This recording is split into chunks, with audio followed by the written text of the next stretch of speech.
Hey guys, do you know about the god who stole fire from heaven, gave it to humans, and ended up chained to a rock for eternity, while an eagle gnawed at his liver every single day? Yeah. You probably won't survive this one, so, before you get comfortable, take a moment to like the video and subscribe it, only if you genuinely enjoy what I do here, and if you're listening from somewhere across the world, drop your location and the current time in the comments. See who else is wandering through myths tonight. Now dim the lights, maybe turn on a fan for that soft background hum, and let's ease into tonight's journey together. In the beginning, before there was bread, brick, or even story, there was only shadow. The world was not cold. Exactly, it was more like a damp void, filled with fog and silence, and humans were not yet humans as we know them. They were figures of clay, breathing with shallow instinct, stumbling forward with no sense of what a future might be. Their nights were long and terrifying, their days shapeless and gray. In their hollow caves, they shivered and curled up beside each other, eyes wide open, waiting for creatures whose names they couldn't yet speak. Above them, far beyond their reach, the gods watched. Among those gods, there was one who did not sit comfortably on his golden throne, Prometheus. His name meant forethought, though some say it simply meant he who sees ahead and still disobeys. He was a titanate, one of the original rebels, like Cronus, but born after the war, when the world was already cut into pieces and handed over like property. His loyalty was slippery. He'd helped Zeus in the great war against the older gods, thinking he was choosing the lesser tyrant. But Prometheus didn't kneel. Not to Zeus, not to fate. He watched the mortals below with a kind of quiet fury. They were fragile things made of earth and water, souls barely lit, depending on which old vase or dusty scroll you believe. Prometheus might have even been the one who shaped them. Some say he sculpted the first man from river clay, smoothed the first woman from beach sand. Others insist that humanity existed already, a failed experiment Zeus had abandoned. But Prometheus saw something in them. Not beauty, not power, just potential. Like embers in a dead forest, waiting to catch dot. At this time, humans had no fire, not even the idea of it. They had no warmth to soften meat or forge metal, no light to keep beasts at bay. Fire was not a tool. It was a star in the sky. It belonged to the gods alone. Zeus liked it that way. He had seen what fire could do. It wasn't just heat or phlegm, it was knowledge. Fire lit the forge, but also the mind. It gave rise to cooking, but also culture. In fire was freedom, and Zeus, with his thunder and his moody silences, wasn't particularly fond of sharing that kind of power. Not with mortals. Not even with lesser gods. There's an old line scratched into a forgotten stone near Delphi. The gods guard fire not because it burns, but because it teaches. Maybe Prometheus had read it. Maybe he wrote it. One night, while Olympus slumbered, beneath layers of wine and thunderclouds, Prometheus walked alone across the high plains of heaven. His bare feet left no prints on the marble. He moved like someone who had already decided what kind of punishment he could live with. In one hand, he carried a stalk of dry fennel-kind with a hollow core, perfect for smuggling things, especially forbidden things. He stepped into the workshop of Hephaestus, god of fire and forge, whose bellows breathed like a dragon beneath the mountain. Sparks danced across anvils. Blades and gears lined the walls like sleeping soldiers, and there, burning in an iron cauldron, was the sacred flame. Not just any fire, the first fire, the divine prototype from which all others would be born. Prometheus didn't hesitate. He dipped the fennel stalk into the flame. It hissed, caught, and glowed a bright orange wound in the dark. He pressed his palm over the embered tip, hiding the light. Somewhere above, thunder stirred, but he didn't run. He didn't sneak. He simply turned and walked away, fire in hand, and descended the long path from the heavens to the earth below. Historians still argue whether this story is metaphor or memory, whether Prometheus is a symbol of rebellion or a warning about overreach. But on that night, whether it truly happened or simply feels like it did, fire arrived in the human world, and nothing was ever the same. The first mortal to see it was not a warrior or a priest. It was a child barefoot, covered in ash, hiding in the mouth of a cave. She saw the light bouncing off the rock walls, dancing like a spirit. When the fire touched the ground, it didn't roar. It purred. Warmth spread like a whispered promise. Her family came close, eyes wide, mouths open. No one knew what to do with it, so they watched, and it watched them back. Prometheus stood by, silent. He didn't explain, he didn't instruct. He simply left the flame there and vanished into the forest like a ghost. Whether they figured it out or burned themselves trying, well, that was part of the lesson. Knowledge given too easily becomes obedience. Knowledge earned becomes revolution. The flame survived that first night. It spread, from tribe to tribe, cave to cave. People began to cook, to gather, to speak in more than grunts. They painted stories. On walls greet beasts, twin moons, tall gods with animal heads. And the fire stayed in the center of it all. A quiet companion, crackling with hidden thoughts. But Olympus noticed. When Zeus discovered what had happened, his rage wasn't immediate, it was cold. He didn't scream or throw thunder. He sat quietly and let the silence bloom around him like a storm cloud. Then he began to plan. Some fringe interpretations claim that Prometheus didn't steal the fire at Althet. He was the fire, a divine spark encased in flesh. They point to odd lines in Orphic hymns and strange depictions on forgotten amphorae, showing Prometheus with a glowing core inside his chest. Fire is the soul of rebellion, they say, and Prometheus lit himself to light the world. Whatever the truth, Zeus did not forgive. He summoned the lesser gods and whispered commands. He began crafting a gift for humanity. Not a reward, but a trap wrapped in beauty. That part comes later. For now, Prometheus wandered the earth, watching. His secrets spread like seeds on the wind. In every village he passed, he saw changes. Brighter eyes, warmer nights, fewer scars from fangs and claws. People learned to dry meat, harden clay, and keep stories alive. Some even began carving rudimentary altars, burning twigs in gratitude to gods they hadn't yet named. Fire had become faith, but Prometheus knew the balance would not hold. The gods feared what they could not predict, and mortals were already learning too fast. They were mimicking divine tools, building crude instruments, drawing maps of stars. The line between creator and created was starting to blur, so he waited each night. He stood at the edge of a cliff, watching the stars. He didn't regret what he had done, but he knew what would follow. The gods were slow to act, but when they did, their justice came wrapped in eternity, and far away. Beyond the clouds, a figure was being shaped, curved lips, clever eyes, hands that would open something never meant to be opened. But that's another tale.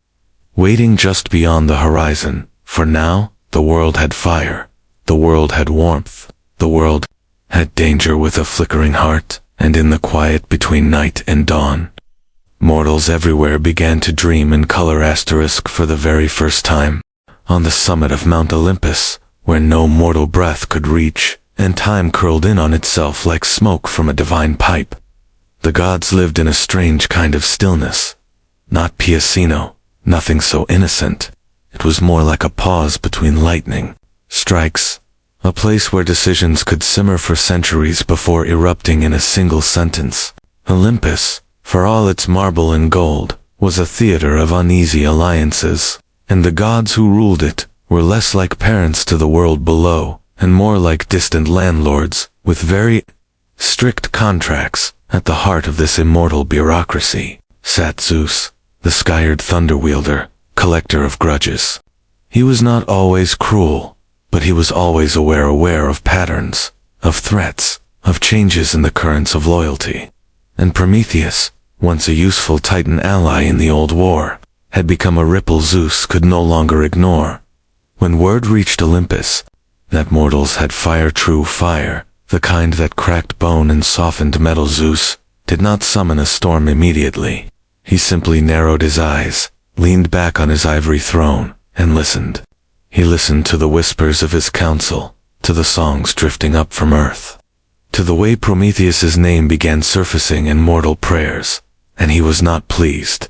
Fire had been more than a flame. It had been a wall, a line between those above and those below.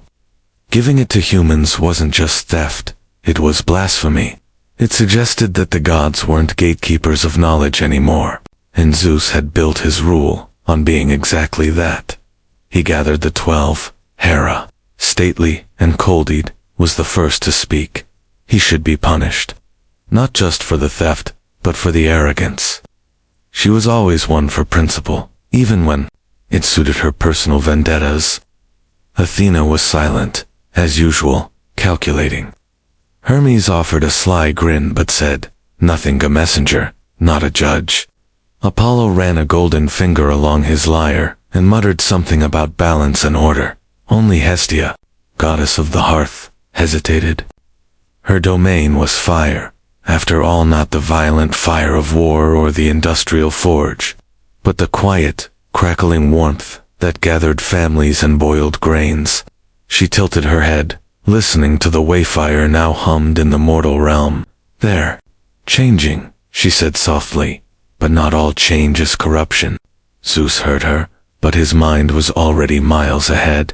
He wasn't angry because fire had been stolen. He was angry because fire had been shared. Some scholars still debate whether the council's judgment was unanimous or whether it was dictated solely by Zeus. The old tablets from Crete contradict the Athenian carvings, and there's a papyrus fragment from Egypt that names Hera as the true instigator. But in every version, one thing is clear: Prometheus's fate was sealed. Zeus stood and spoke a sentence that echoed through the clouds. "Let the traitor feel what it means to give power to the unworthy." That was the gods' consensus, were not to be trusted with light. And so came the beginning of what the ancients would later call the Great Balance Correction. But punishment alone wasn't enough. Zeus was clever, and he knew the mortals needed to be reminded of their place, not just through fear, but through gift. A dangerous one.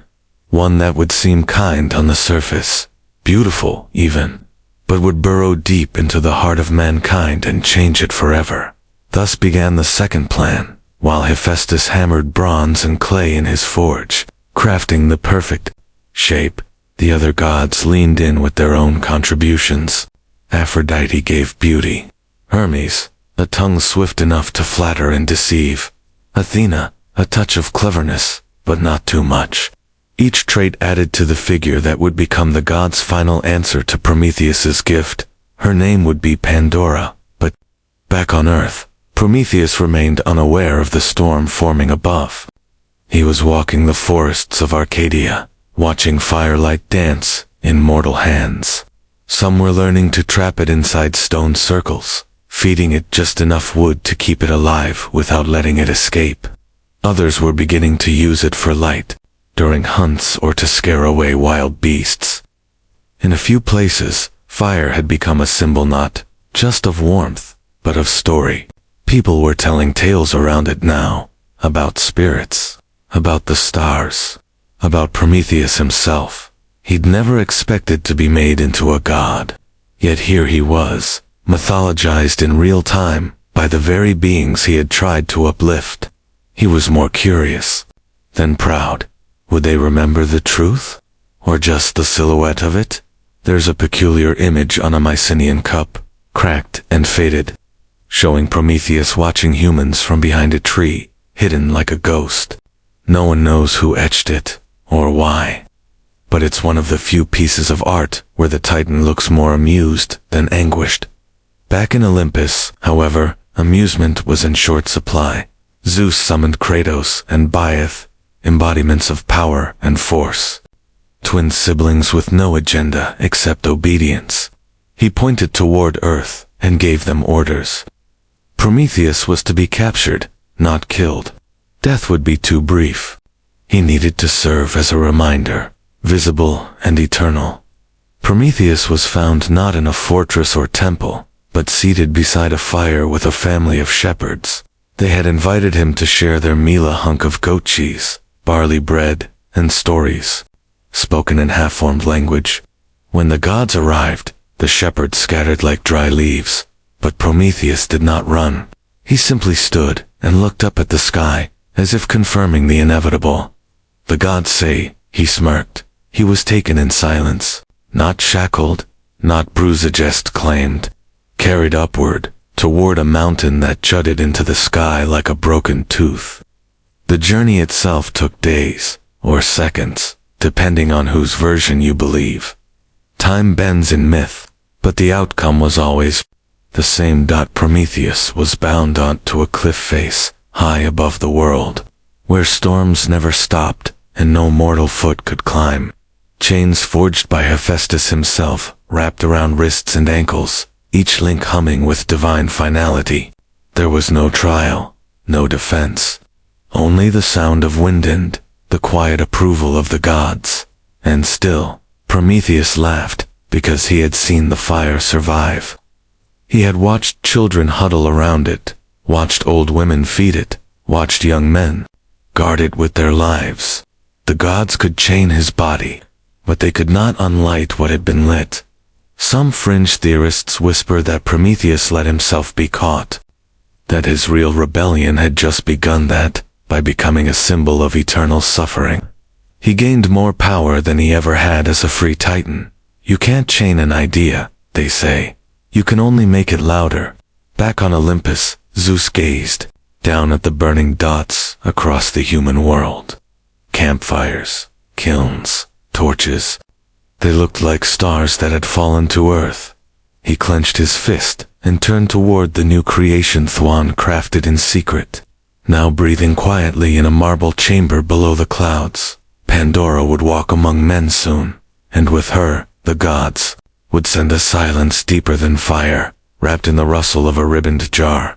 But even then, even as Zeus plotted his final lesson, there was something he couldn't quite erase, the warmth still spreading, person to person, from hand to hand.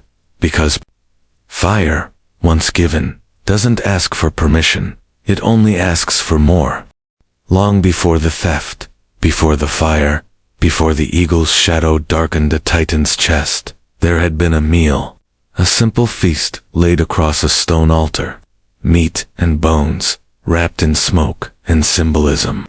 And like so many mythic disasters, it all began with a question of portion size and pride. Zeus had not always distrusted humanity. In the early days, after the fall of the old titans and the reshaping of the cosmos, he had been curious, detached, yes, but open to the idea that mortals might be useful, or at least entertaining. He allowed them to offer sacrifice, an ancient bargain that created a bridge between realms. In return, the gods would grant rain, sun, and occasionally, mercy. But the terms of sacrifice were still a little vague. Mortals, in their anxiety to please the gods, burned entire animals on stone pyres. Flesh, bone, hide and nothing held back. All sent skyward, in pillars of oily smoke. To Zeus, it was acceptable. To Prometheus, it was absurd. Let them eat, he said, once, in the court of Olympus. Let them live. Zeus raised an eyebrow. And give them strength enough to question us. Prometheus smiled, and that smile would become a very expensive thing. So, when the time came to formalize the ritual of sacrificado, decide what part the gods would claim and what part humans could keep, Prometheus offered to organize the first official feast. It would take place in Macon, a windswept plateau between earth and sky.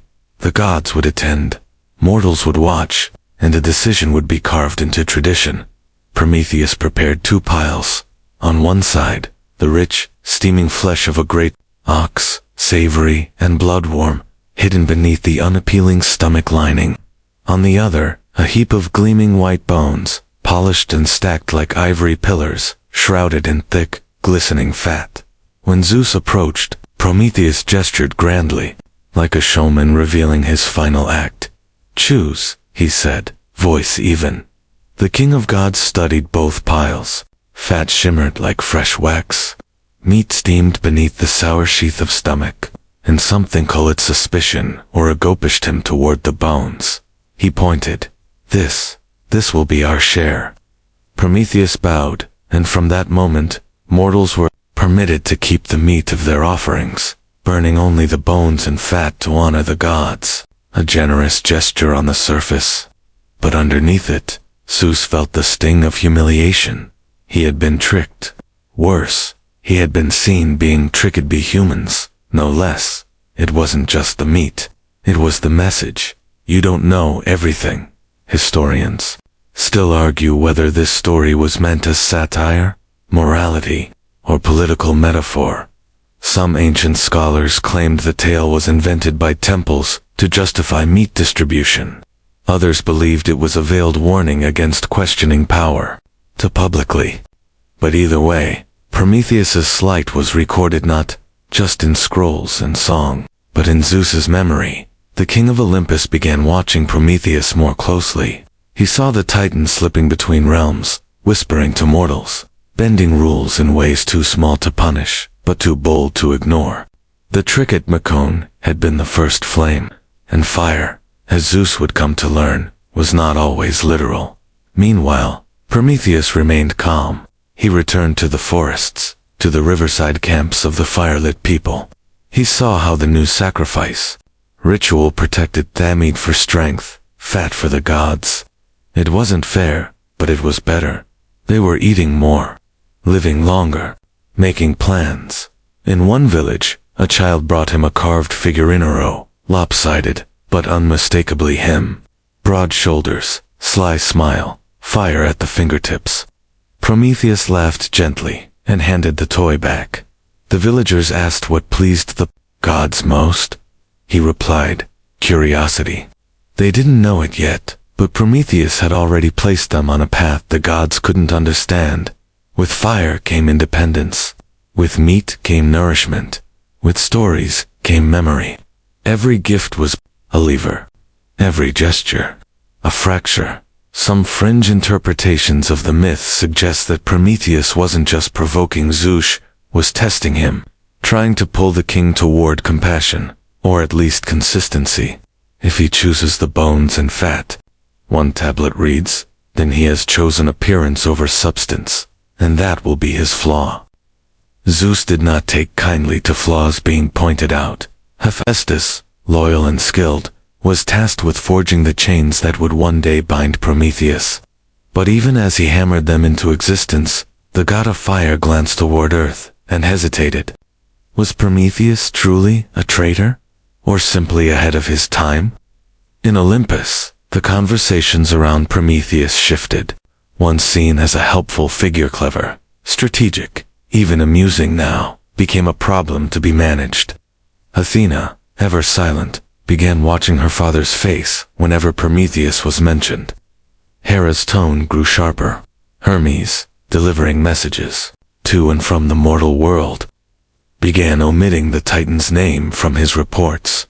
And, in the mortal realm, fire continued to spread. Forges were born. Clay was fired into jars. Fish were smoked. Disease lessened. Villages became towns.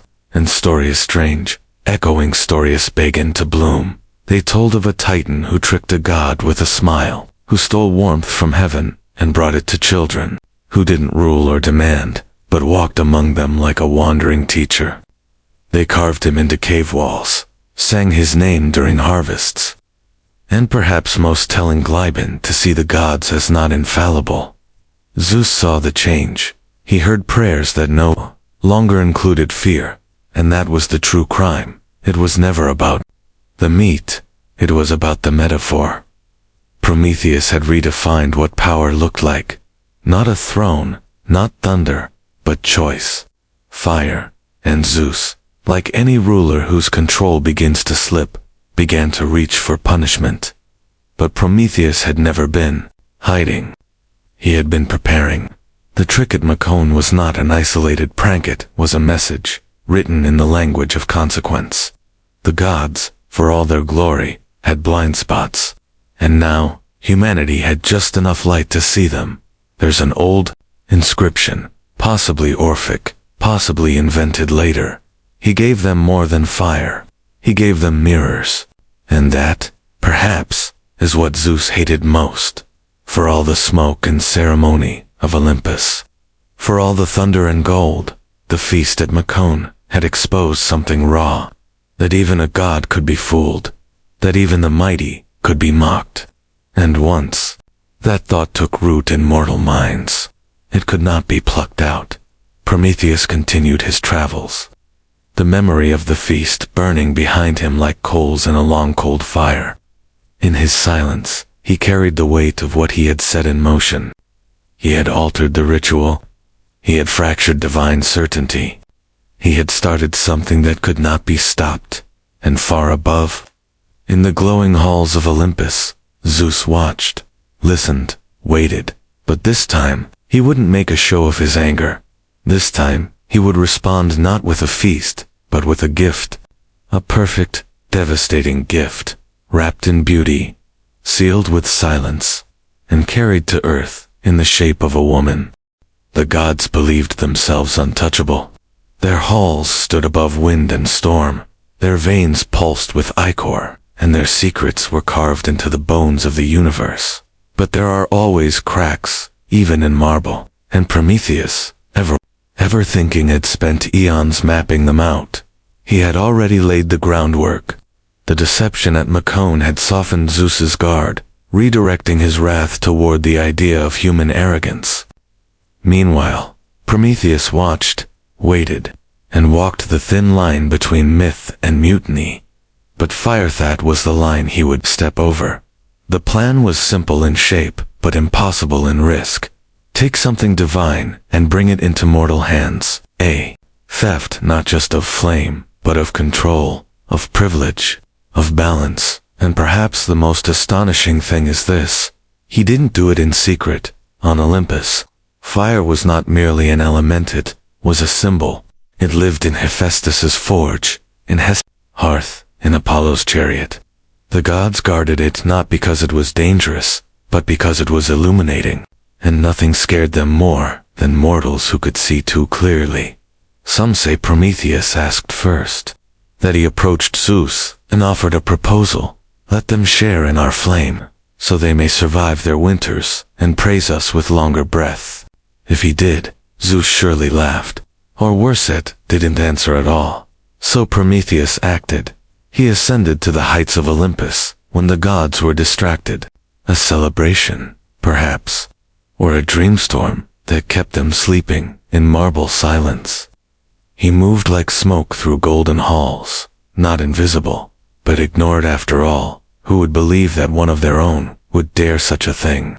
In the heart of the forge, the fire pulsed. It was not a flicker. It was not a bonfire. It was a presence living, humming, ancient beyond memory. The first fire.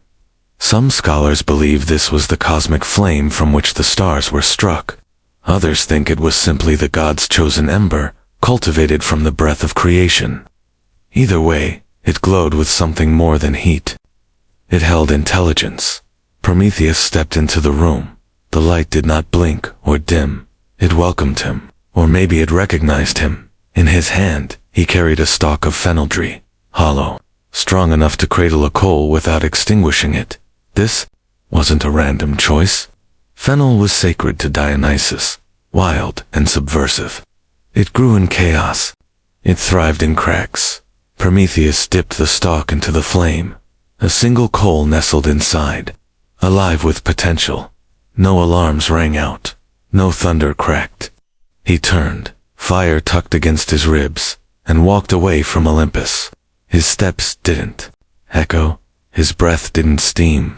Even the air seemed to lean back in reverencier dread. By the time the gods noticed, he was gone.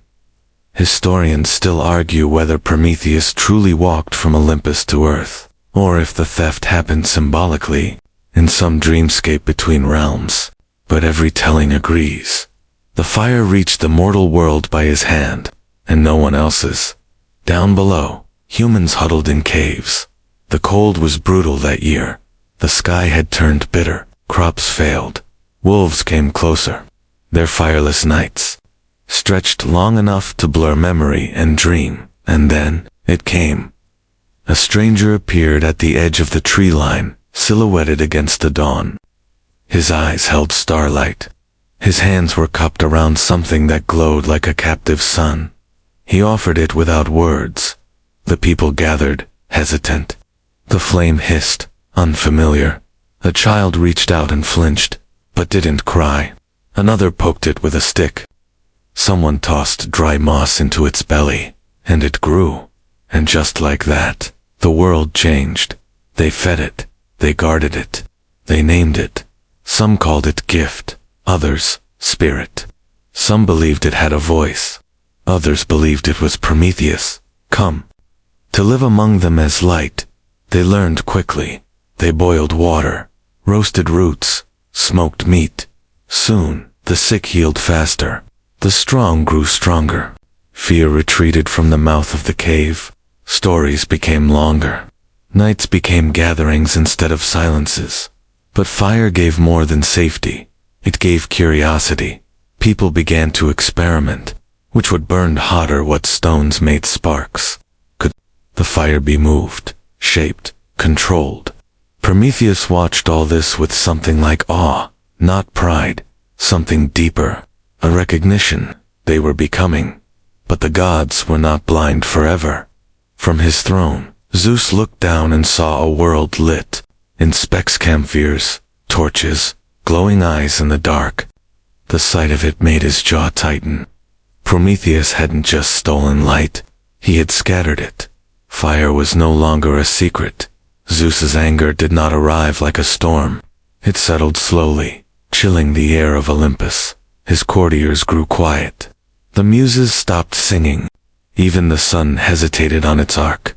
He did not shout. He planned. The punishment would be not just for the theft, but for the idea behind it, the audacity, the insult, the fact that Prometheus had not begged, or groveled, or justified. He had simply done it. And so, Zeus turned to Hephaestus. Again, forge me chains, he said, but this time, make them strong enough to hold a mind. He summoned Kratos and Baia. Prepare the mountain, he ordered. Make sure no wind dares comfort him. And far below, Prometheus began to feel the ground shift. He knew it would come. Still, he lingered. He walked through villages, watched children draw constellations with charcoal on cave walls. He listened to chants, to lullabies, to laughter around fire pits. In one town, someone had begun forging metal tools. Crude, yes, but sharp. In another, a woman used fire to seal a wound, and the boy she saved would go on to become a leader, according to legend, who outlawed human sacrifice and built the first calendar. In yet another, a group of elders debated whether fire should be shared with neighboring tribes, and Prometheus smiled, because the fire was not just surviving, it was evolving. Some fringe traditions, most notably in remote mountain monasteries, Bilvat, Prometheus didn't give just one flame, that he scattered seeds of different fire, one for the forge, one for the hearth, one for the mind. That's why it grows in so many directions. That's why no one controls it fully, not even the gods. But Zeus didn't care about nuance. He cared about legacy. And Prometheus, with one simple ember, had etched himself into mortal memory in a way Zeus never could. The skies darkened, eagles began to circle, and somewhere, deep beneath Olympus, a figure stirred, crafted of clay, draped in beauty, carrying a jar that hummed with unspoken power. Prometheus had made his move. Now, it was the gods' turn, and as the first lightning bolt split the sky, the world below didn't flinch. They had fire now. They had courage. They had Prometheus's rebellion burning in every flame. The flame did not spread like wildfire. It moved slowly, tentatively, cave to cave, village to village, hand to trembling hand. It was not something mortals understood, not fully, but they felt it. They felt what it meant. At first, fire was a guest. It was fed carefully, honored. People sat in circles around it, whispering in awe as it flickered, crackled, danced. They treated it like a spirit, a creature too powerful to be tamed, but too beautiful to ignore. In the black silence of prehistoric nights, the fire's voice, snapping and hissing, became a rhythm, like breath, like heartbeat. Prometheus was no longer among them. He had vanished into the wind, like a magician after the trick. No one saw where he went. Perhaps he knew what was coming, or perhaps he believed. His work was done. What he left behind was not just heat. He left transformation. People began experimenting. A spark and dry moss became a lesson. Green wood smoked. Oak hissed. Some woods burned longer, others brighter. The more they tried, the more they learned. They discovered how to use stone tools to protect the flame from wind, how to feed it, slowly through the night. Then came the second wave of realization. Fire could change things. They took clay from riverbeds and placed it beside the flame. Some Uneno named Cervavessa silently dropped a wet clump too close. In the morning, the clay had hardened, solid, warm to the touch. And suddenly, pots and jars were born. People could store water, carry grain, trade food. Fire had turned them from scavengers into builders. In another forested valley, a hunter tossed an old deer bone into the fire. Hours later, after the flames died down, he sifted through the ashes and found something strange. Hardened black fragments, charcoal, lighter than stone. He drew with it on a cave wall, shapes of beasts, suns, and eyes.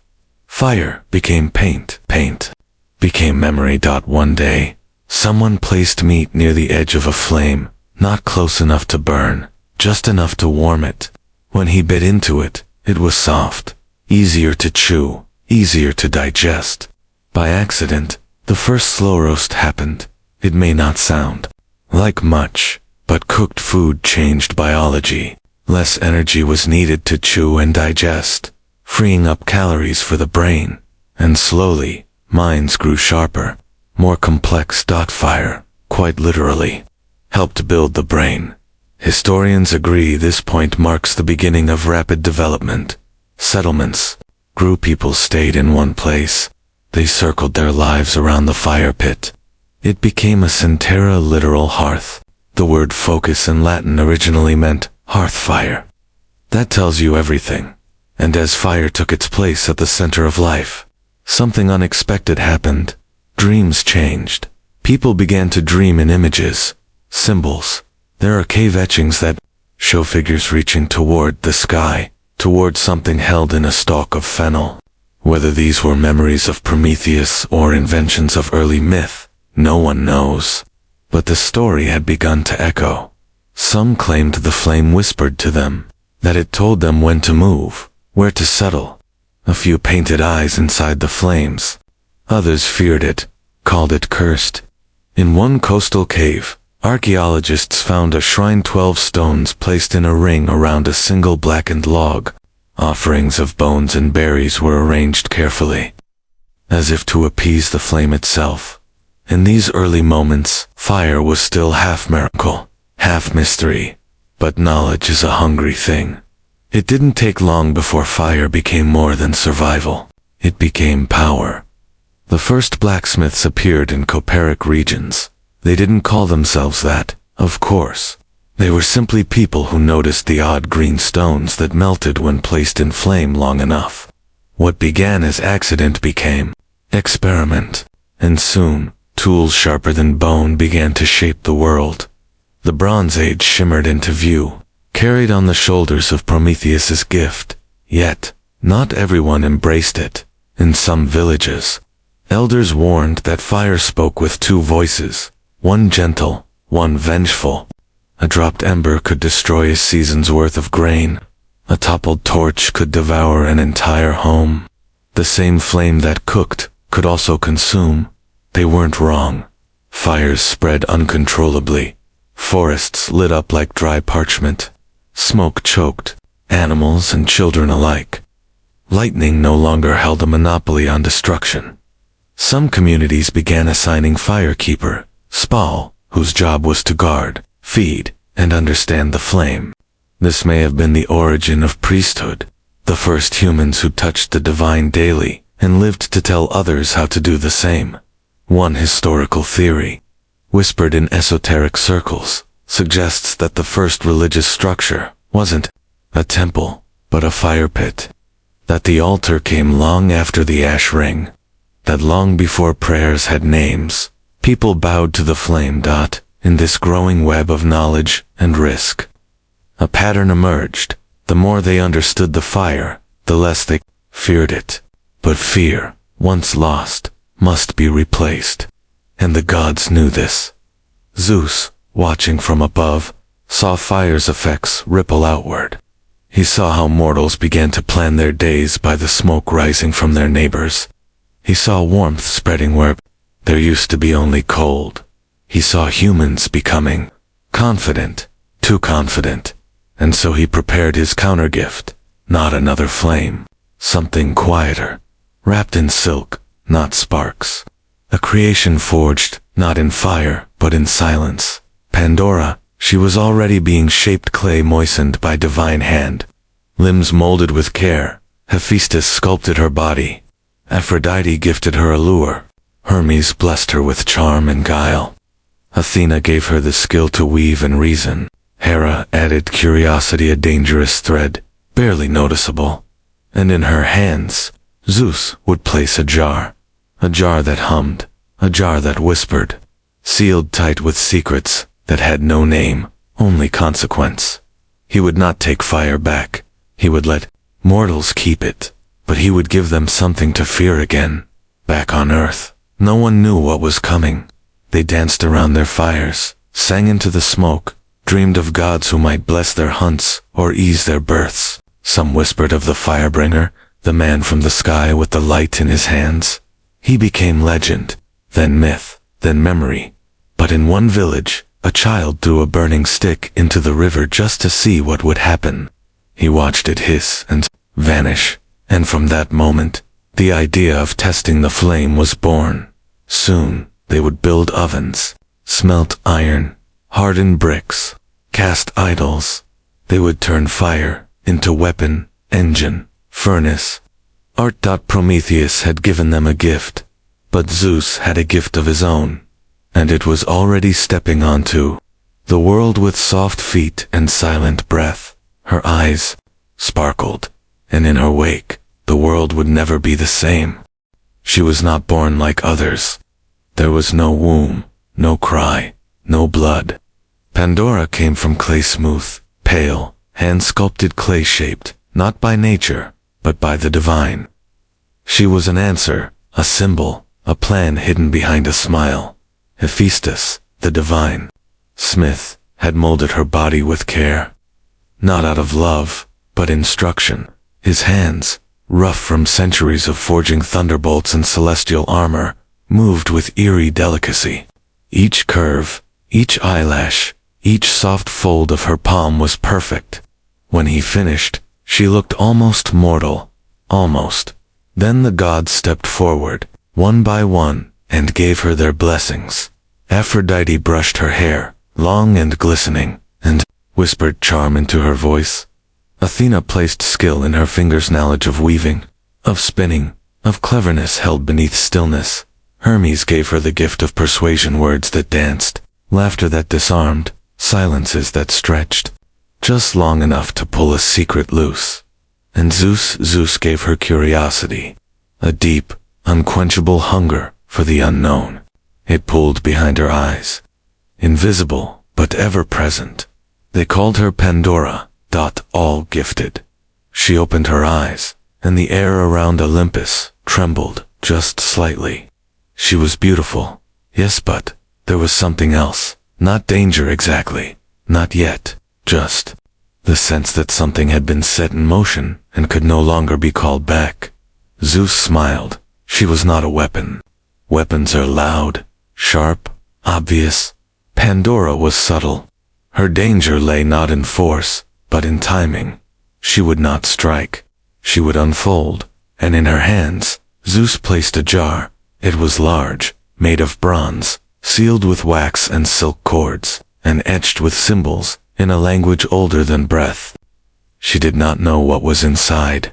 That was the point. The jar hummed quietly, like something breathing very, very slowly. Pandora was told never to open it. No explanation, just the command. And if you've ever told a child not to press a button, you know how this ends. Some ancient versions of the myth refer to it as a box. But the older Greek word, pithos, meant a storage jar, often used for grain, oil, or wine. This wasn't a treasure chest. It was ordinary in form. Deceptively so.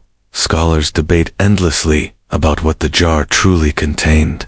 Some say it held all the evils of the world: disease, pain, hunger, war, death.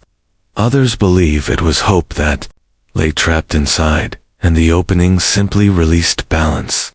Still others argue it was never meant to be opened at all, but was a test and echo of Prometheus's own defiance, scaled down and handed to a mortal vessel, regardless of interpretation. The jar was never the whole story. Pandora herself was the key. She descended from Olympus with grace, a new being in a world still blinking in the brightness of firelight. Prometheus, clever as ever, was nowhere to be found. But his brother, Epimetheus, afterthought, stood waiting. Prometheus had warned his brother, accept no gifts from the gods. None, not ever. But Epimetheus was soft-hearted, lonely, and frankly not that bright. He saw Pandora, radiant and quiet, holding her mysterious jar, and forgot every warning. He took her into his home, and with that, the god's plan began to unfurl. At first, everything seemed peaceful. Pandora learned quickly. She moved gently through the village. Her weaving was flawless. Her smile disarmed even the oldest elders. Children gathered near her. The sick seemed to improve just from her presence, but she kept looking at the jar. Every morning, she checked it. Every night, she turned it in her hands, listening to the faint hum inside. It wasn't voices exactly, but it wasn't silence either. A pressure, a pulse, something ancient waiting just beneath the seal. For days, she resisted. Then came the moment. Was it a dream? A slip of the hand? A conscious decision? The myth never says. All we know is this. One evening, after the fire had burned low and Epimetheus had drifted to sleep, Pandora stood alone with the jar. The wax gleamed under the flickering light. Her fingers trembled, but her mind was clear. She broke the seal, lifted the lid, and the world exhaled. From the jar surged shapeshidos with teeth, whispers with claws, things with no bodies but endless hunger. They spun around the room, slicing through the air like smoke knives. Sickness, fear, violence, lies, envy, despair, all the weights that would soon hang on human hearts. Pandora screamed. She tried to close the lid, but it was too late. The jar had emptied its chaos into the world. All but one thing. Hope, the last thing trapped at the bottom, trembling like a small bird in a storm. She stared down at it, unsure. Should she release it, or protect it? Was it comfort, or another trick? In most versions, she lets it go, and it rises quietly, drifting upward like ash in the night, gentle, wordless, and just like that, humanity was changed again. Prometheus had given them fire, Pandora had given them consequence, and somewhere on a distant cliff, chained and silent, Prometheus felt the world tremble beneath him.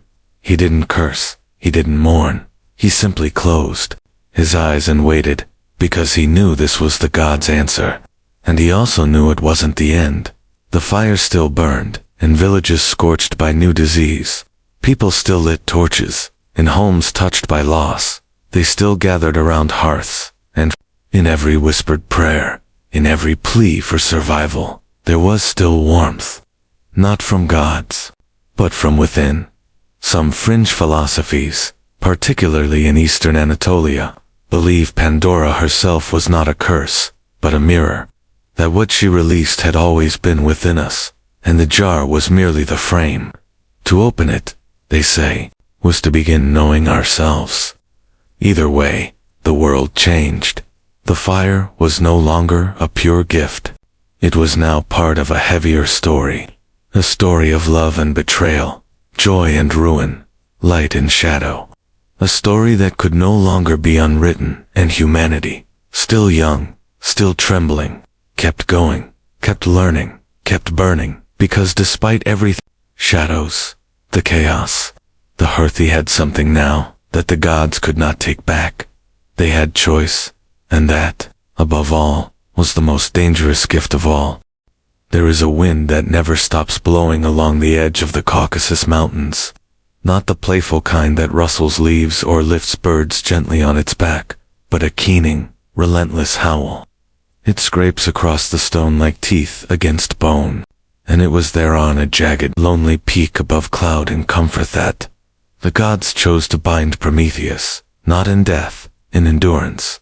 Zeus had watched fire spread, had watched mortals bloom in the glow of it, weaving their lives into something bold, dangerous, and newly ungovernable. He'd watched the box open, or the jar, or whatever metaphor you prefer, and yet the humans did not fall silent. They did not crumble. They kept going, because of him. So Zeus decided Prometheus needed to become more than a warning. He needed to become a monument, a living, breathing boundary, a visible no-cast in flesh and pain. He summoned and biopower and force, beings whose names were their purpose. He ordered them to seize Prometheus. Hephaestus, reluctant but obedient, was told to bring the chains. They found Prometheus where he'd always been, walking, not hiding, not begging. There are no records of a struggle, only that he stood still as the clouds parted for his captors, and said, "I expected you yesterday." He was taken to the mountain, a place so high that birds gave up flying toward it. The gods chose it carefully. No mortals could reach him. No storms would wear the rock away. It was perfect for eternity. There, Hephaestus fastened the first shackle, iron, bit into wrist, divine iron it, something forged for mortals, but for gods who needed to bind other gods. Hephaestus worked in silence. His hands did not shake, but his eyes refused to meet Prometheus's. "Forgive me," he muttered. Once, just before the last link, Prometheus said nothing. He was chained by wrist, ankle, and neck spread against the cliff face, spine to stone. Wind battered him. Cold gnawed his skin. And above, the sun wheeled slowly, offering no mercy. Then came the eagle. It did not speak. It didn't need to. Each day, it came. Wings broad as a sail, talons like spears. It landed on his chest, drove its beak into his side, and tore at his liver. The pain was beyond language. But Prometheus did not scream, because each night, his body healed. The liver grew back. The blood reformed. And by dawn, the eagle returned. Over and over. Day after day, century after century. Some believed he wept. Others believed he sang. There are lines etched into lost stones claiming he recited riddles to the wind, whispered prophecy into the dark, or mocked Zeus with every breath. Whether he did or not, it doesn't matter. The mountain kept him, the eagle fed, the fire on, earth kept burning. Because here was the trick Zeus didn't expect. Prometheus didn't regret anything. He had known this would happen. He had counted the cost, and in his silence, his agony, his stillness became something new, a symbol. People began to dream of him, even far from the mountain. Shepherds whispered stories of a man who was bound for telling the truth, a god who chose pain to protect a spark. Children drew birds in the sand, surrounded by chains. In Anatolia, mothers taught their daughters how to gather herbs near stones' bekos. Prometheus, they said, had once whispered recipes for healing from his perch above the world. He had become not a prisoner, but a legend in plain sight. Some fringe theories, especially in Orphic and Pythagorean circles, suggest the eagle was not punishment, but transformation. That each daily death was a kind of shedding, a ritual death and rebirth, cycle mirroring the solar path. That Prometheus was not suffering, but evolving. And yet, the pain was real. He felt every tear, every rip of beak and claw. The wind scraped his throat raw, his muscles ached. Time passed not in days, but in wounds. The sun rose, the eagle came. The liver bled, the night healed, and the pattern began again. But within that cycle, something strange happened. He began to listen, not to the gods, not to Zeus's silence, but to the world below. When the wind blew just right, it carried sound, slaughter, footsteps, flutes. He heard stories, songs, arguments over firewood. He heard new names, new words, new ideas. Humanity had begun to build more than tools. They were building meaning. He smiled, because his flame had done more than warm their skin. It had lit their minds. Zeus, however, grew impatient. He had expected Prometheus to break, to beg, to curse him, but the Titan remained silent, still, defiant, and that silence spoke louder than thunder. So Zeus sent messengers. First Hermes, with honeyed words and a sly grin. He offered freedom if Prometheus would reveal a certain prophecy that concerned Zeus's downfall. Prometheus refused. I will not trade truth for comfort. Then came threats, then promises, then silence again. Nothing worked. Prometheus endured. One version of the myth, mostly lost but hinted at in Hesiod's lesser-known fragments, suggests that Zeus sometimes visited the mountain in person, not to gloat but to ask questions, to try and understand how someone could suffer so much for something so small. Prometheus's answer: perhaps imagined, perhaps true, because I saw what you refused to see. And what had he seen? That fire, once given, grows beyond control. That knowledge cannot be hoarded. That rebellion is not always lauded, can be quiet, chained, and still win. As the centuries passed, mortals continued to grow. They discovered iron, built ships, raised temples not to Zeus, but to stranger ideas: justice, wisdom, memory. Prometheus, high above it all, listened. He could not move, but the world moved for him, and the fire he had given it did not flicker. It roared, while Prometheus remained bound to his cliff. Liver regenerating, eagle returning. The fire he gave the world continued to ripple outward, not just through sparks and kilns, but through memory, through myth, through the strange, echoing corridors of story. People talked about him, even if they didn't know his name. From continent to continent, across oceans and deserts and frozen plains, cultures began to carry their own versions of the Firbinger. The names changed, the details shifted, but the pattern always, the pattern remained. There was always a gift. There was always defiance. There was always a price. In Vedic tradition, they whispered of Matarasvan, the fire messenger, who brought flame from the gods to humanity, hidden in the hollow of wood.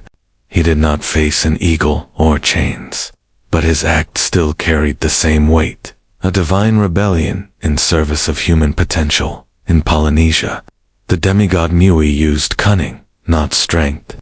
He tricked the fire goddess Mahuika by asking for her fire again and again, until her patience broke and the world was left with fire hidden in trees. Mui wasn't punished in quite the same way, but, depending on the island and the teller, he met his own end in defiance of death itself. Among the Native American nations, stories of Coyoteth trickster echo with eerie familiarity. In one tale, Coyote steals fire by distracting the firekeepers and running across the mountains. Flame balanced on his tail, burning him as he ran. The fire reaches the people. Coyote burnt, sore, but triumphant. Each culture made the myth their own, but the bones of it remained hauntingly familiar. Someone breaks a rule, brings knowledge, gets punished. What does that say? That fire, as an idea, needed a transgressor? That in the human imagination, flame was never given freely. It had to be stolen, and that those who stole it would never be celebrated without first being made to suffer. Prometheus, of course, predated many of these tales. But time in mythology is not linear. It coils, skips, overlaps. Who's to say the story of Prometheus didn't ripple outward, shaping all these others, or, in a more fringe interpretation, that there was a first firebringer older than Prometheus, older than language, and every culture is just echoing the same forgotten truth, in different voices. There's a theory tucked into the footnotes of a 17th century manuscript by an anonymous monk. He proposed that the myth of Prometheus isn't a Greek story at all, but a fragment of something Mesopotamian, or even passed down through whispered symbols and sacred embers. And if that's true, then Prometheus's fire isn't just a gift, it's a memory. Something we've always known, always feared, and always told ourselves over campfires to explain why. We burn our fingers, even when warned not to touch. In Scandinavia, the firebringer takes the form of Loki's trickster, who dances with chaos, and brings both light and destruction. Loki doesn't steal fire, but he brings change, discomfort, transformation. Like Prometheus, he is bound, and like Prometheus, his punishment doesn't erase his impact. In Egypt, fire was wrapped in more formal robes. The god Ra, the sun itself, burned across the sky, renewing the world.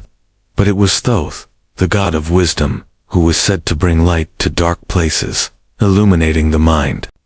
These weren't thefts in the classic sense, but even in the divine order, knowledge was not free, came at a cost, measured in responsibility.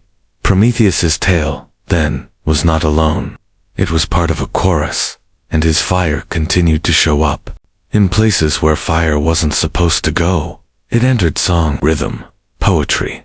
The first drums were born beside fire, smoke curling into the stars as hands beat against hollow wood. The flame pulsed in time with the rhythm, and in the flickering light, stories were told of gods and monsters, of tricksters and trials. Every beat a spark, every spark a memory.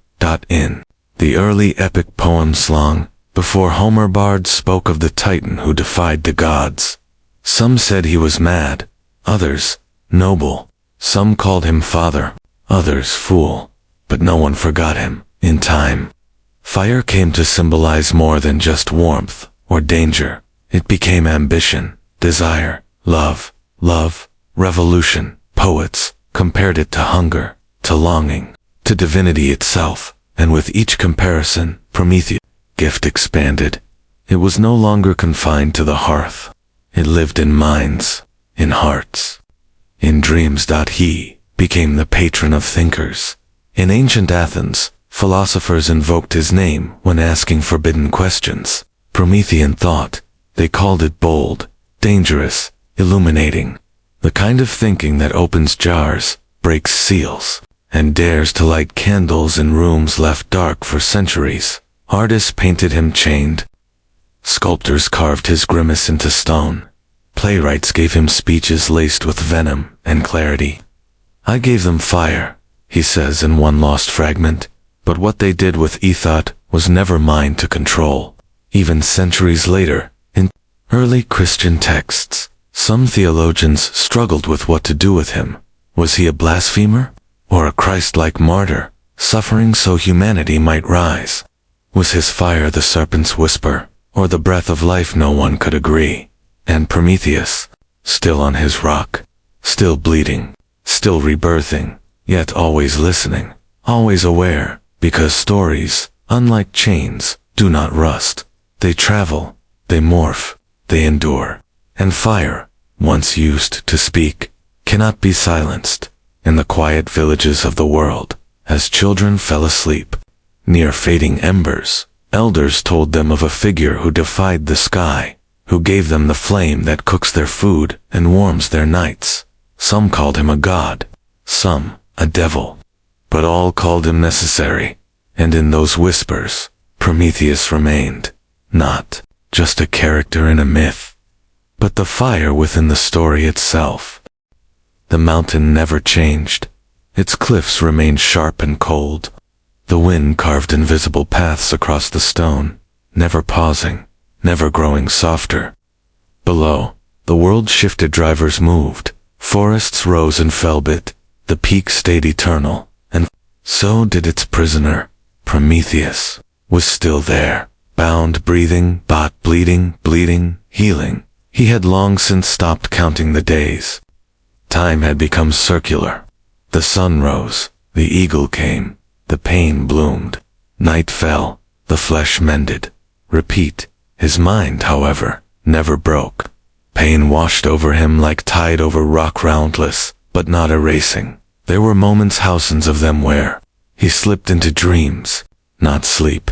He never truly slept, but dreams found him anyway, curling through his half-consciousness like smoke. In some, he walked the earth again, barefoot, fire in his hand. In others, he saw the faces of mortals, older now, wiser, holding tools, building cities, forgetting his name, and occasionally, he saw the gods. Zeus, distant and unreadable. Hermes, smirking in corners. Athena, always watching, never speaking. But they didn't come for him anymore. He had been forgotten, or at least, filed away. A punishment completed, even as it continued. Down on earth, people had moved on. Civilizations rose. Fire grew brighter, smarter, more efficient. It powered forges, then wheels, then towers. Mortals tamed flame, broke it into electricity, carried it in lanterns, torches, then wires. The divine mystery of Prometheus's gift had become ordinary, flicked on with a switch, and in that ordinariness, something began to vanish. His name. The stories persisted, but they grew soft, distant. The titan who gave fire became just another character in the pantheon, a symbol, not a presence, a fable, not a flame, but he remained. Every day, the eagle came. It landed without ceremony, no rustle of wings, no divine judgment in its eyes, just routine, peck, tear, feed, leave. Sometimes Prometheus wondered if the bird even knew why it was there anymore. Sometimes he wondered if he knew, but pain has a way of clarifying things. He remembered the fire. He remembered the girl in the cave, watching it flicker. He remembered the village that sang to it. He remembered the warmth that bloomed in human eyes, and those memories kept him whole. There's a line from an old Thracian hymn, long lost except for a fragment, scratched into a funerary. Steely, he who suffers for light shall not vanish into night. Some believe it referred to Prometheus. Others think it was a warrior's lament. Either way, the phrase feels like it belongs here. Prometheus endured. He did not cry out. He did not beg. But in his stillness, he kept dreaming. And in those dreams, the world kept whispering. Sometimes, mortals came close. Not to the mountain, it was still unreachable, but in story, in spirit. A poet, lost in the mountains, claimed to see a figure in chains, eyes aflame. He woke weeping, and wrote verses that survived a generation before being eaten by mold. A mystic in Persia said a voice came to her in sleep, repeating the word ember over and over until she woke to invent a new prayer. A child in Sicily, one spring, drew a picture of a man holding a bird and smiling. No one had taught her that myth. Call them coincidence, call them echoes, but they reached him. Prometheus felt them, even high above the clouds, even wrapped in iron, because belief, unlike birds, finds a way, and in the 1,000 years of silence, these were the sounds he clung to. Meanwhile, the gods continued their dramas. Zeus wrestled with prophecy. Hera plotted. Hermes wandered at Athena, built strategies for battles not yet born. No one returned to the mountain. They had other concerns now. Olympus had turned inward, growing colder, as mortals stopped praying and started inventing. The gods were still divine, still eternal, but no longer essential. And maybe, just maybe, Zeus began to wonder, had Prometheus truly been the fool, or had he simply seen further? The prophecy still lingered. The one Prometheus refused to speak. The one that said Zeus's fall would come from a child not of war, but of wisdom. The details were never shared. Prometheus had kept them sealed in silence, his final act of defiance. Zeus, for all his might, could not force the truth from him, so the king of gods left him there, hoping time would break him. But time, as it turned out, worked in Prometheus's favor, because down below, humanity began to ask bigger questions. Where does knowledge come from? Why do we suffer? Why does Pharezo Simple feel so sacred? And in those questions, his name surfaced again. Prometheus, the flame-bearer, the rebel, the god who gave too much and paid for it too long. Philosophers debated his meaning. Artists reimagined his pain. Scribes copied his story again and again, each adding their own punctuation, their own interpretation. One medieval monk, scribbling between prayers, wrote, "What if the eagle grows tired before the titan does?" Prometheus might have smiled at that, even chained, even bleeding, even forgotten by Olympus. Because he knew the world below was not done with him, and neither was the fire. There is silence, and then there is stillness, with a heartbeat underneath it like a drum echoing through stone. On that windswept cliff, beneath centuries of pain and wind, Prometheus carried a secret. Not just the memory of fire, but something deeper. Something not even Zeus could wrest from him. A prophecy it had been given to him long ago, whispered in the twilight between the fall of the Titans and the rise of Olympus. Where it came from, he never said. Perhaps from Gaia herself, or from the river of time that flows beneath all stories. But the words of the prophecy rang clear in his mind. Even after 1,000 years of silence, the one who rules shall fall not by war, nor hate, but by love of power left unchecked. And more precisely, that a son of Zeus born, of a mortal, not of a goddess, would one day surpass him, unseat him, and remake the balance of heaven. That child had not yet been born, but the idea of him that was enough to make Zeus afraid. When Prometheus first heard it, he hadn't smiled. He hadn't gloated. He'd merely filed it away with the precision of someone who understood timing. This was why Zeus chained him, not only for fire, not only for pride, but because Prometheus would not give up the name. He refused. No matter the pain, no matter the daily tearing of flesh, he stayed silent, and in that silence, he gained a strange kind of power. Zeus, for all his thrones and storms, could not undo a prophecy. He could only delay it. The gods could shape many things, but not fate. That realm belonged to the Moirath Fates, those ancient weavers who even Zeus feared to cross. If Prometheus chose to say nothing, then fate remained locked, suspended, waiting. Some fringe philosophers believed that the true punishment Prometheus suffered wasn't from the eagle or the chains, but from the weight of what he knew. The agony of silence, not enforced silence, but chosen silence. A secret too powerful to speak, too dangerous to give away. But Prometheus didn't see it that way. He knew what secrets could do. He had watched the world change when he gave away fire. He knew truth wasn't something to be handed out. Like rations, it had to be timed, honed, released only when the world was ready to receive it. He saw that mortals weren't ready yet.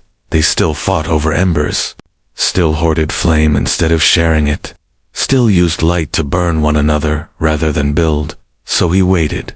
The prophecy lived inside him like a second flame, quite smoldering, unspoken. Zeus sent Hermes again, this time softer. He didn't offer freedom. He offered companionship. "You've done your time," he said. "The world has moved on. Say the name, let the prophecy pass, and walk with us again." Prometheus raised his eyes slowly. "I don't serve your timeline," he said. "I serve the fires." Hermes, did not return. But the seed of doubt had already grown inside Olympus. Zeus became careful, paranoid even. He watched every child born to him, measured each one's ambitions. Heracles, Perseus, Dionysus, none fit the pattern exactly.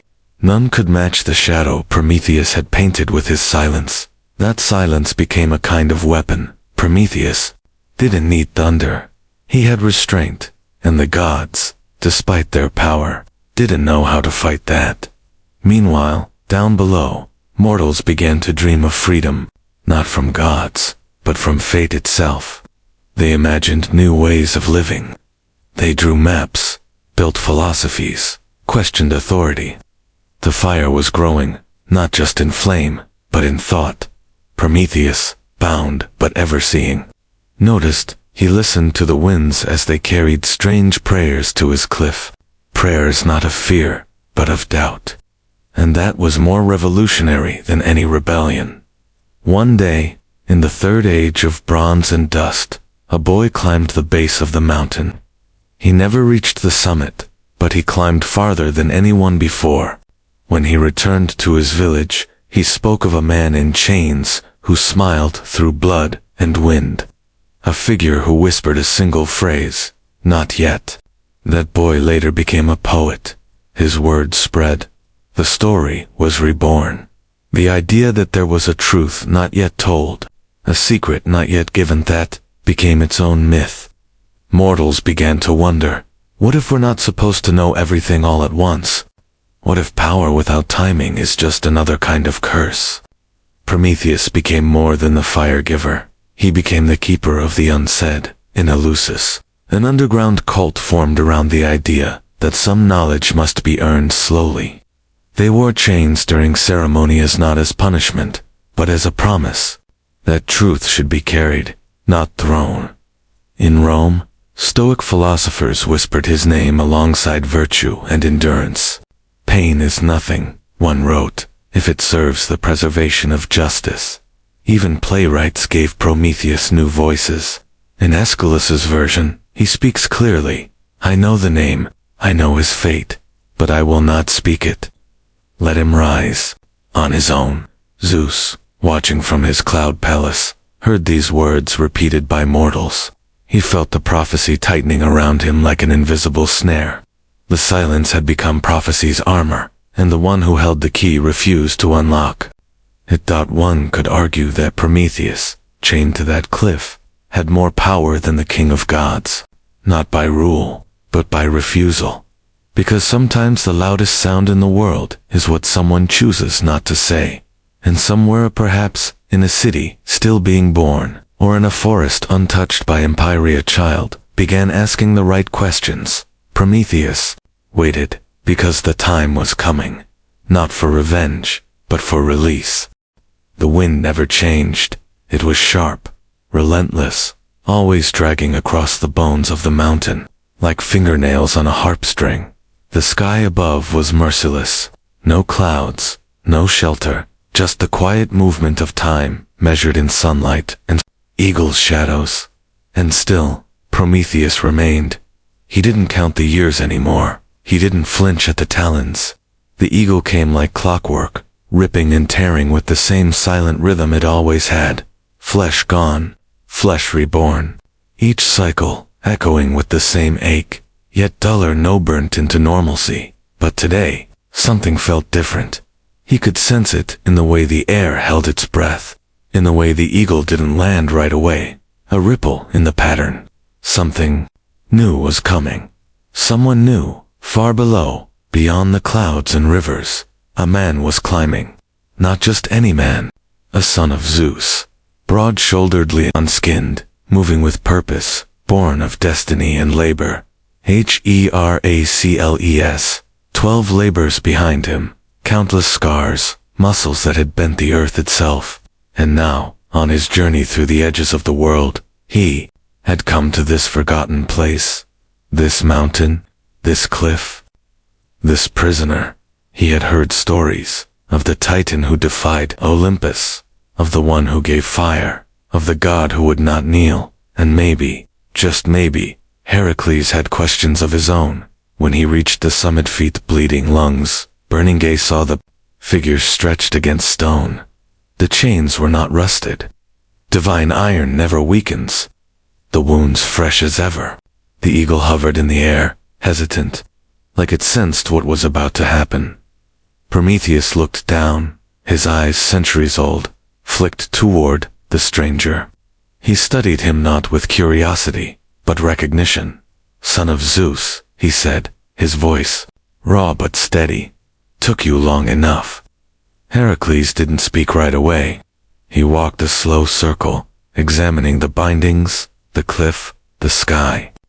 He held his bow loosely, like a conversation waiting to begin. I'm not here for orders, he finally said. Prometheus's smile cracked dry lips. Good, he replied. Neither am I. There was no ceremony, no heavenly trumpet, just a moment suspended between two halves of a myth. One young, one ancient, one ascending, one enduring. Heracles raised his bow. The eagle shrieked, wings folding in alarm, but it was too late. The Aroa, single shaft, pulled from a quiver, dipped in poison, and purposected through the air like a blade of silence, and the eagle fell. It didn't scream. It didn't vanish in light. It simply dropped, wings crumpling, thudding softly against the stone. Gone. Forever. The silence that followed was almost violent. Prometheus inhaled, not from pain, not from fear, but from relief. Not because the eagle was dead, but because someone had finally chosen to act. Heracles stepped closer. He touched the chains. They burned slightly, humming with divine resistance. He drew a dagger short. Jagadan began to cut. It took time, not because of the metal, but because this wasn't just about physical bonds. The chains had become symbol, and symbols resist undoing. Still, they broke, one by one, ankle, wrist, neck, wrist, neck, end. When Prometheus stepped forward, the ground itself seemed to exhale. He was free, not reborn, not renewed, just free. His legs buckled. Heracles caught him. There was no embrace, no speech, just quiet understanding, shared between two beings shaped by divine politics and impossible weight. You knew I'd come, Heracles said. I knew someone would, Prometheus replied. They sat on the cliff for a while, just sat, letting the wind move without judgment. Heracles asked what Zeus would do now. Prometheus shrugged. He'll rage, then he'll pretend he planned it. Do you still have the prophecy? Prometheus turned his head slowly. Yes. Heracles nodded. He didn't press. He understood something about power held in silence. I didn't free you for him, Heracles said, or for Olympus. I know, Prometheus said. You freed me because it was time, and that was the truth. Because myths don't end. They shift, they mold, they echo, and Thistis wasn't an ending. It was a transition. Prometheus stood. His body, though healed, carried the memory of torment. He didn't walk like a god anymore. He walked like someone who had waited too long. But he walked nonetheless. Some say he thanked Heracles. Others say he offered a piece of advice, something cryptic about not trusting thunder. One version claims he passed his flame to Heracles, not literally, but spiritually, a kind of moral inheritance. Whatever happened, Heracles descended the mountain alone. Prometheus stayed a moment longer. He looked out across the world, now glimmering with lights, far beyond fire. Torches? Yes, but also pyres, beacons, smokes rising from cities he didn't recognize. He had missed so much, or maybe he had just been waiting for the right time to return, and Zeus did not strike. He did not send new punishment, because Prometheus, in his freedom, was no longer a threat. He had already won. His flame lived in every human hand. His silence had reshaped Olympus, and the prophesical, unspoken loomed, larger than ever. The eagle would never come again. The mountain would crumble eventually, but the story that would live on, in every torch, every forge, every stubborn refusal to bow, Prometheus once bound, now walked into the world he had shaped and celebrated, unthanked, but unmistakably present. The fire was his, and now it belonged to everyone. When Prometheus descended the mountain, the world was unfamiliar. The landscape had changed, not just the contours of riverbeds or the shape of coastlines, but something deeper, something cultural. Civilization had bloomed in his absence. Fire, once hidden in the hollow stalk of fennel, now burst from hearths, forges, temples. Entire cities pulsed with its glow. But Prometheus didn't descend to applause. There was no parade, no offering, no mortal waiting to throw their arms around the old titan and call him savior.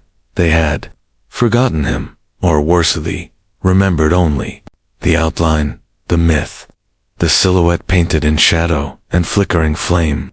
The truth had become a story, and the story had become a symbol, and symbols, as he well knew, rarely hold their original shape for long. He wandered through valleys, filled with smoke from brick kilns, through villages where children pressed their hands to warm clay jars, unaware of the gift that allowed such warmth, through fields where metal plows tore rich soil under a sun that knew no gods. People didn't look at him twice. To them, he was another weathered traveler, broad-suited, quiet eyes that watched more than wandered. He asked no questions. He left no name, and everywhere he went, he saw echoes of what he had given. Fire had grown. In some towns, people harnessed it for rituals. They burned incense, cleansed spaces, spoke prayers into rising smoke. In others, fire had turned grimmest, to scorch enemies, destroy villages, punish heretics. The same flame that once warmed cold caves, now fed machines of siege and conquest. Prometheus never interfered, not because he didn't care, but because the gift was never meant to be controlled. It had been a choice, and choices, once given, don't belong to the giver anymore. He spent time among blacksmiths, not speaking, just watching. The hiss of molten metal, the rhythm of hammer against iron, it moved him in ways he hadn't expected. There was something honest in it. Fire as tool, as transformation. In a seaside town, he found a woman teaching her daughter how to bake flatbread over a clay stove. The child laughed as the dough puffed. The mother touched her hand briefly to her daughter's cheek. That moment, that gesture burned brighter in Prometheus's chest than any forge. This was what he had hoped for. Not fire as weapon, fire as presence. Elsewhere, he saw the consequences. Flame devouring wooden homes in poorly planned cities. Ash choking the skies during war. Great stacks of pyres, where people accused of speaking too freely, were sent up in smoke. Fire had been set loose, and it was no longer sacred, not in the way it had once been. There's an old belief, whispered in the darker corners of Delphi, that Prometheus didn't just bring fire, he brought memory. That flame, in its flickering, mimics the way memory dances, always moving, never still, always almost fading. And that perhaps what Prometheus gave wasn't just warmth or knowledge, but the ability to remember ourselves. He saw that too, in murals, in pottery, in oral traditions passed down in broken phrases, but full of wonder. Myths that no longer resembled him but carried his soul. In one city, he came upon a temple. It wasn't to him. It was dedicated to a local fire goddess Hunknown, unnamed, carved in stylized forms, but at its center was an eternal flame.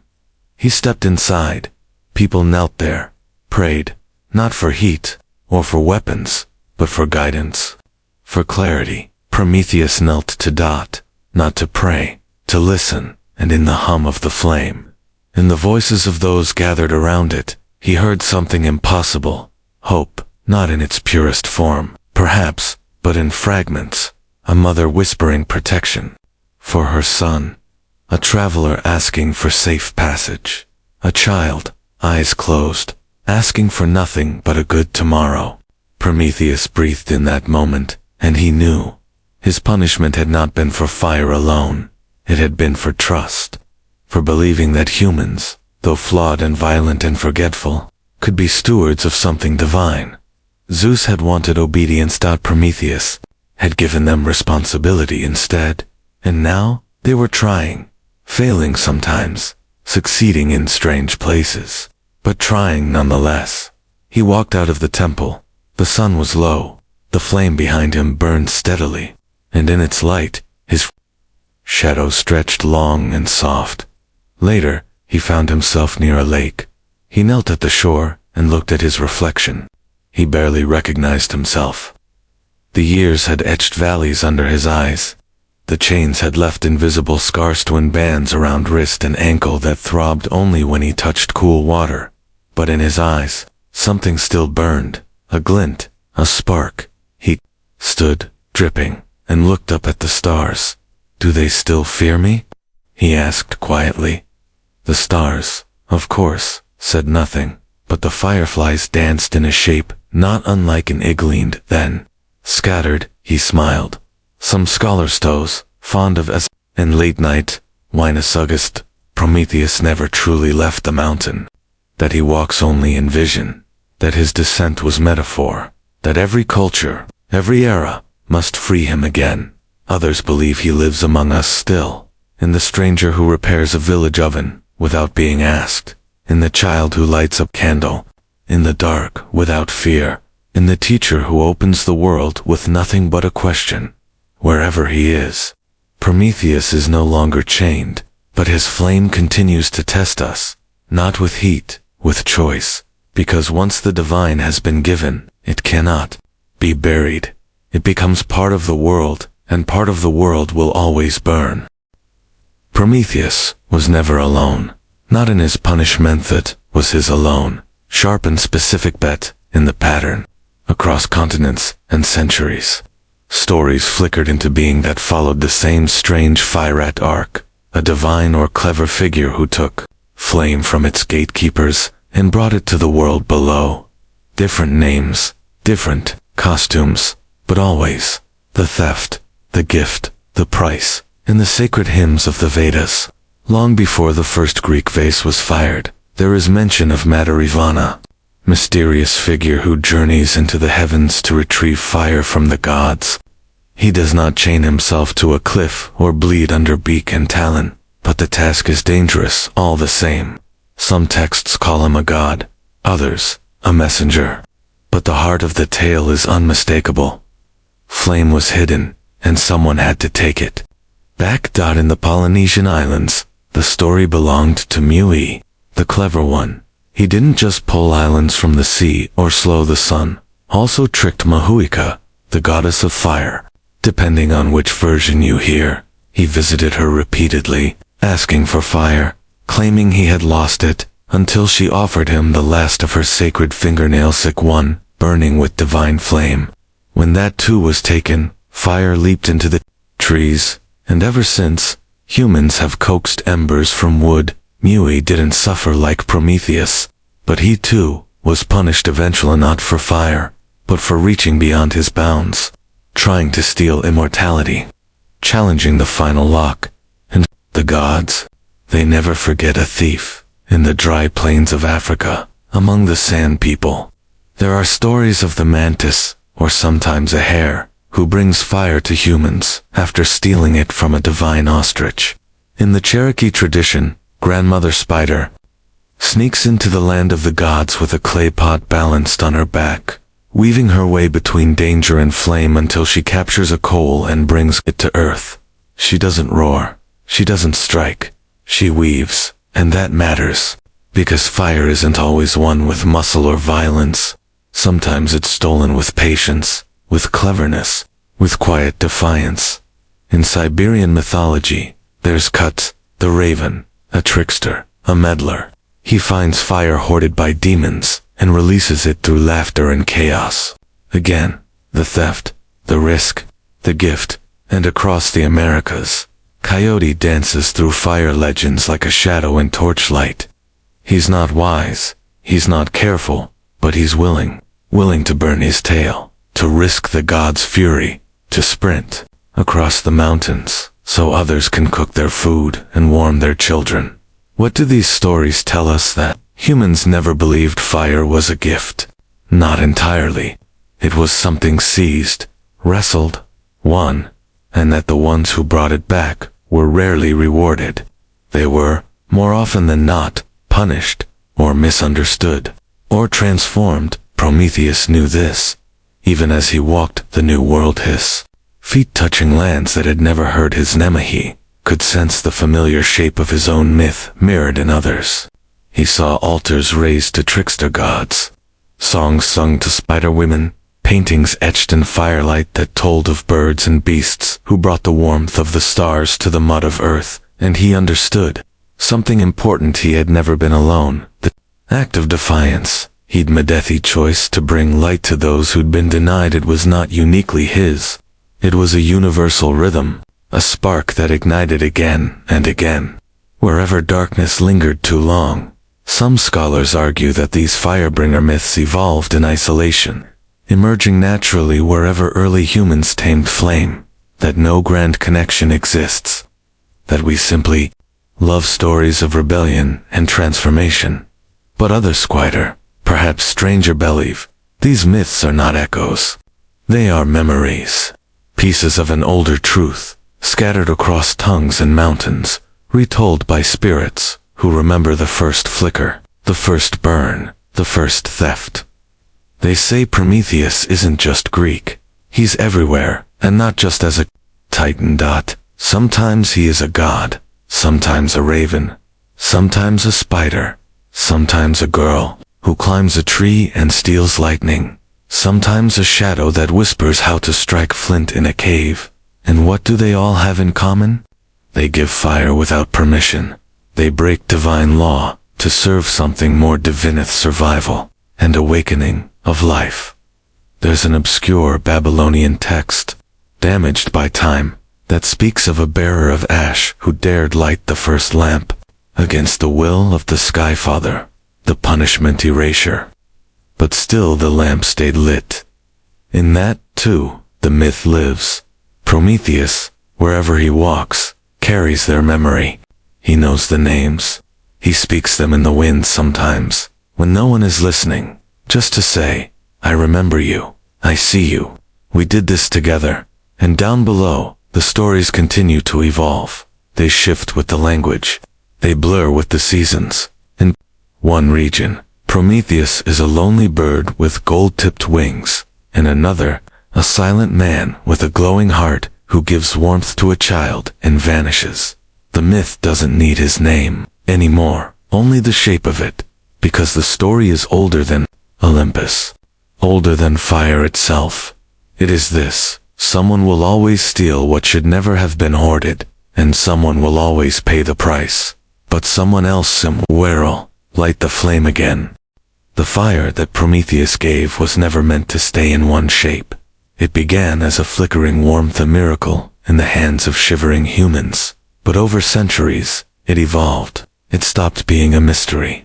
It became a tool, then a symbol, then something almost invisible, hidden inside wires, buzzing in walls, surging through the air in bursts of light too fast to see.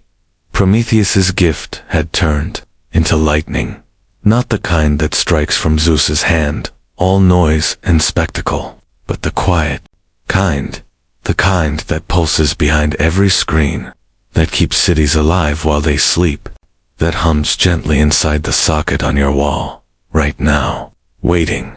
The fire became electricity, and with that change, the world cracked wide open. In ancient Alexandria, scholars first noticed static. Amber rubbed with fur would attract feathers. They called it electron. They didn't know what it meant yet, only that it hinted at something invisible, something alive. In 1600, William Gilbert, physician to Queen Elizabeth I, wrote of electrica substances that held strange, unseen powers. He thought it magical. Maybe he was right. Later came Benjamin Franklin with his kite and key, a man literally chasing the sky's anger. He proved lightning and electricity were the same. But what matters more is that he dared to think they could be. In every lab, every spark, every early battery, Prometheus's fire stretched further from its origin. The 19th century exploded with invention. Faraday spun coils. Volta made the first battery.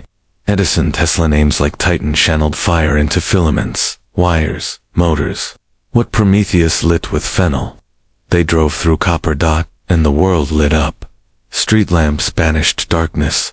Trains roared forward, no longer needing steam. Telegraphs carried words across oceans faster than birds could fly. Then came the computer, a fire of the mind, code, pulsing with logic. Ones and zeros replacing sparks and embers, and still, behind it all, electricity, descendant of flame, carried the signal. The fire hadn't gone out, it had simply adapted. Some thinkers say, this evolution proves Prometheus was more than a myth. That his fire was never about wood and kindling, but about knowledge itself. That what he gave was curiosity set ablaze fuel for every breakthrough that followed. Others argue, we've twisted his gift, we've taken flame and turned it into dependence, into surveillance, into distraction. The device in your hand glowing gently, full of answer set, runs on the bones of Prometheus's legacy. But is it still a tool? Or has it become a cage? That's the modern question. Prometheus gave us fire. We turned it into data, into cities that never sleep, satellites that orbit the earth in silence, streaming dreams to living rooms worldwide, a soft hum where there used to be song. But it's not all loss, because in that same electric web, there is connection, people learning in seconds what once took generations. A doctor in one country operating on a patient in another, a protester live streaming truth from a locked city, a child, alone in the dark, typing a question into a glowing box and finding an answer, and maybe just feeling a little less alone. That too is fire, and Prometheus, if he still watches, may not weep for what we've done. He may marvel, he may wince a little, sure. After all, not every spark has been kind. We've burned forests. We've built weapons no god would dare touch. We've scorched the sky in pursuit of comfort, but we've also kept the light going. Through wars, through blackouts, through every age where the gods fell silent. Some fringe scientists like to say, Prometheus was the first technologist. That he saw potential in primitive minds, and knew one day they'd reverse engineer the stars. That maybe he wasn't punished for fire but for what he saw fire would become. And if that's true, then his legacy isn't just in torches or light bulbs, it's in every moment we ask, what else can we do in every refusal to accept the dark, even now, in the age of glowing screens and silent satellites, people still light candles for the dead, still sit around campfires to tell stories, still pause at the sound of a match struck in the quiet, because something deep within us remembers when the dark was endless, when the cold was a sentence, and how everything changed when the light arrived. That memory lives in our bones, in our myths, in the way we tell stories, always with a beginning, always with a spark. It's why we describe ideas as light bulbs or flashes. Why we say someone is on fire when they're inspired. Why the worst things are done in the shadows. Prometheus didn't give us fire. He gave us metaphor, and we've been chasing that glow ever since. The world now runs on wires, not wood, but the essence is the same. The gift is still burning, and so is the question, what will we do with it next? In every myth, there's a final chapter. A moment when the hero returns, or the villain is undone, or the balance resets itself with one last act. But Prometheus never got that kind of ending. He was never restored to Olympus. He was never crowned, or glorified. He simply walked into the world he had helped to ignite. He wandered for a long time, maybe still does. Some say he went north, where the auroras shimmer like celestial fires in the sky. Others believe he took up residence near volcanoes places, where the earth itself remembers the first flame. A few tales speak of an old man who shows up in times of darkness, carrying no torch, but leaving warmth behind him. But Prometheus didn't want worship. He never did. He wanted humans to keep walking, even when the gods turned their backs, and they have dot from caves to cities, from sparks to silicon. The journey has continued. The fire no longer lives in a stalk of fennel. It lives in engines, in memory drives, in the quiet glow of space probes hurtling past distant moons.